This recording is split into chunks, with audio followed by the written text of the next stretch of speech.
papunta nga po pala kami sa Calgary, Alberta. Kung nakasubaybay nga kayo sa channel namin noon, ay last year nga na-celebrate namin ang birthday ni Juliana sa cottage with our friends. Pero this time gusto ko nga maranasan ni Juliana ang mag-ride ng airplane. Kaya naisipan namin i-celebrate ang birthday niya sa Calgary, Alberta. Dahil maaga nga kami nag-check-in ay naisipan nga namin kumain muna. Almost 4 hours nga po pala ang biyahe from Toronto to Alberta. At dahil nga first time ni Juliana mag-ride ng airplane ay na-excited nga ako para sa kanya.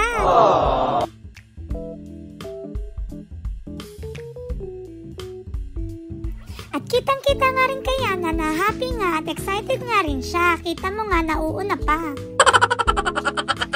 Siya na nga rin nag-seatbelt sa sarili niya. Kahit nga first time niya, alam niya na kung anong gagawin niya. I'm proud of you, you know that. I hope you do. Ito nga yung pinaka-priceless moment ng time na yan. Nung makita niya nga na unti-unti na nga umaangat ang aeroplano.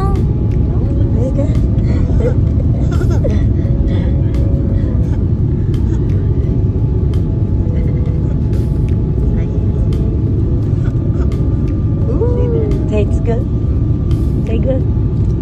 It's flying.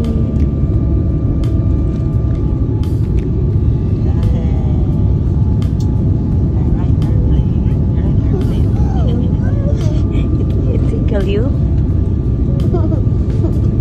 It tickle you?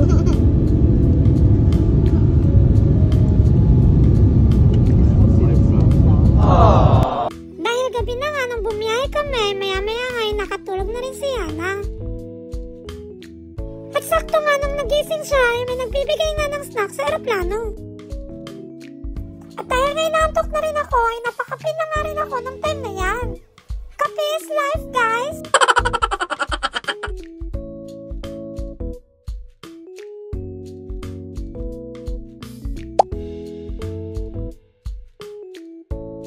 After 4 hours nga ay nakarating na nga rin kami sa Alberta. At ito nga isang kapatid ko ay parang hirap na hirap sa tala niya, Diyos ko. Nung time na yan ay nagpahuli nga kami lumabas para nga hindi makipagsiksikan. Abay sinubukan pa nga ng gulati ng bata.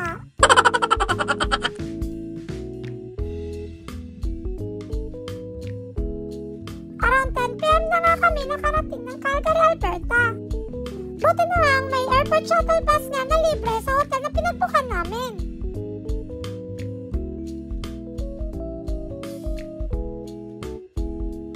Minutes drive nga lang po yung pinagbukan namin ng hotel from airport.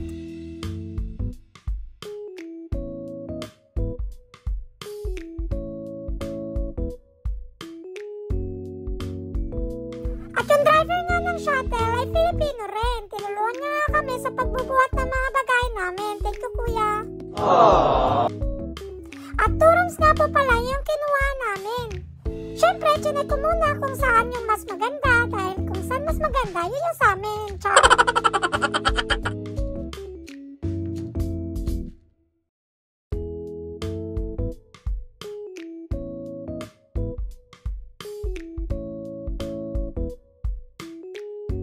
At dahil late na nga ng gabi kami dumating ng time na yan, ay nag-order na nga lang kami ng McDo. Oo nga pala guys, 2 hours nga pala yung time difference ng Toronto sa Calgary. So kung yung time na yan ay around 11 na, ibig sabihin sa Toronto, 1 AM na. O di ba gising na gising pa rin si Yana? Yes, guys. Thank you. Good morning, Alberta. Happy birthday, Yana. Happy birthday, Yana. Happy birthday, dear Juliana. Happy birthday, Yana. Kiss mommy. Mwah. Happy birthday, baby. At syempre, kinantahan din siya ng pamilya kong sobrang mahal na mahal si Yana. Birthday, Yana. Happy birthday, Yana. Happy birthday, Yana. Yay! How old are you? How old are you?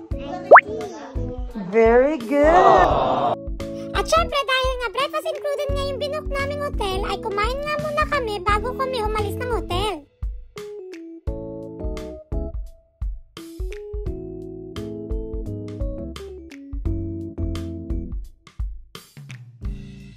At bago nga kami mag-celebrate ng birthday ni Yana ay naisipan nga namin pumunta muna nga ng downtown ng Calgary. At dahil nga busog na nga itong mga kapatid ko ay nagkaroon na naman nga sila ng kakaibang energy. At ito nga po pala yung sasakyan na nirentahan namin for 4 days dito sa Alberta. At syempre dahil big family kami, 8-seaters nga ang binook namin.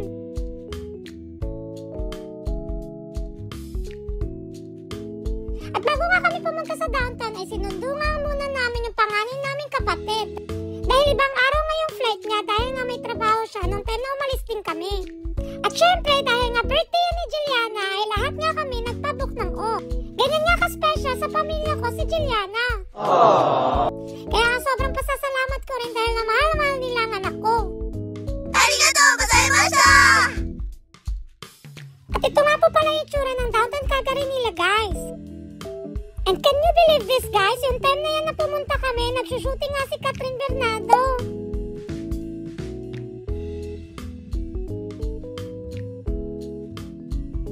At after nga namin manood saglit sa shooting nila, and syempre naglakad-lakad na nga rin muna kami.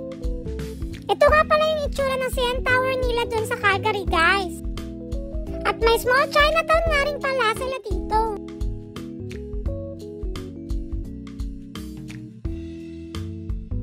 At nag-HHWW nga muna kami ng asawa ko, kunyari sweet charot.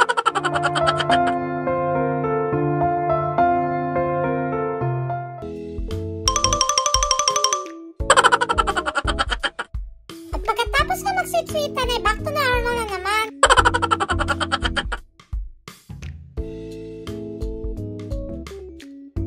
At pagkatapos ka namin maglakad-lakad sa downtown ay naisipan nga namin pumunta muna ng Dollarama ng downtown. Dahil nga pagkatapos namin dito ay tutuloy na nga kami sa birthday party ni Yana. Bumalik nga muna kami sa hotel para nga bihisan ng gown si Yana. Dahil nga gusto ni Yana na magmukha siyang princess, minimake sure nga namin na sa birthday niya ay nagsusuot siya ng gown. Ang bilis talaga ng panahon, parang kailan lang, from 1 years old ngayon, 3 years old na yung anak ko.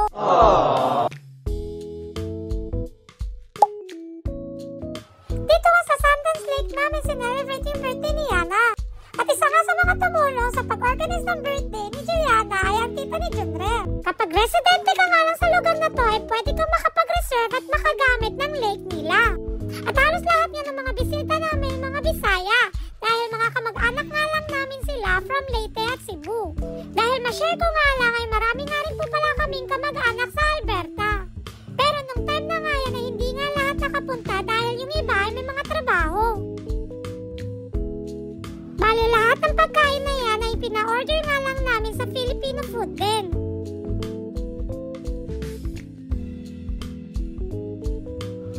Maraming salamat nga po pala sa tita ni Junrel na tinulungan kaming mag-organize ng birthday ni Yana. At syempre hindi mawawala ang lechon. Yummy! Pagdating sa lechon, mangunguna talaga yung asawa ko kaya high cholesterol yan eh. Happy birthday to you! Happy birthday to you! Happy birthday, happy birthday, happy birthday to you!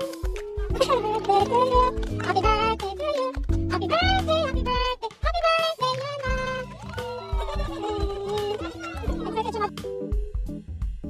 At syempre dahil birthday niya ay siyang bida! Shoutout nga po pala sa lahat ng pumunta ng time na yan. Pinasayahan niyo po yung anak ko at maraming salamat po.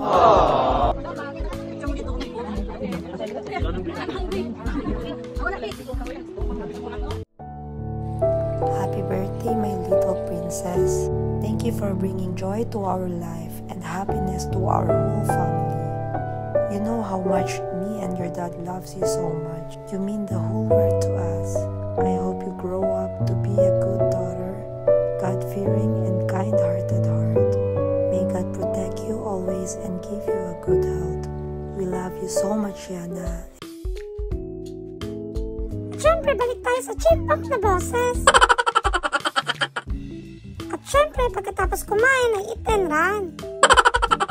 Charot! pagbabalot at syempre hindi mawawala ang pagbabalot ng pagkain pagkatapos makikain.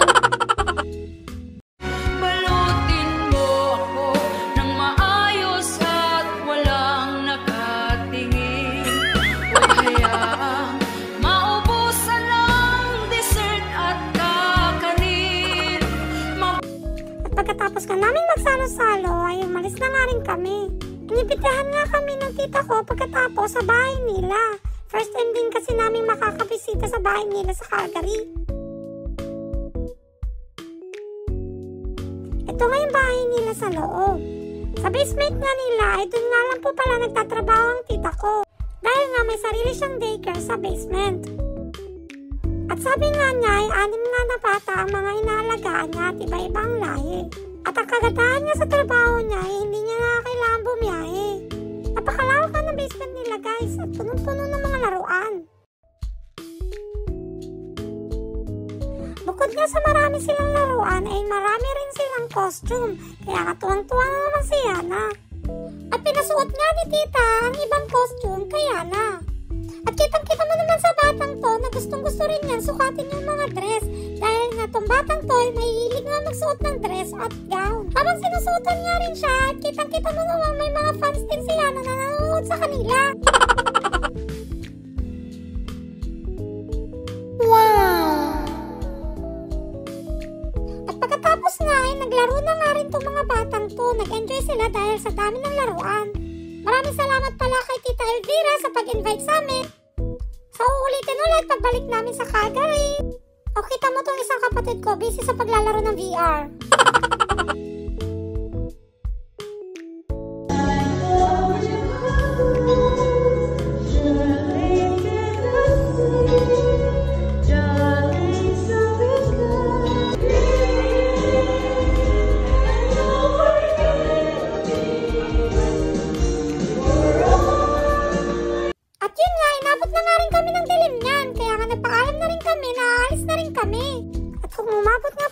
Sa video na to ay maraming salamat.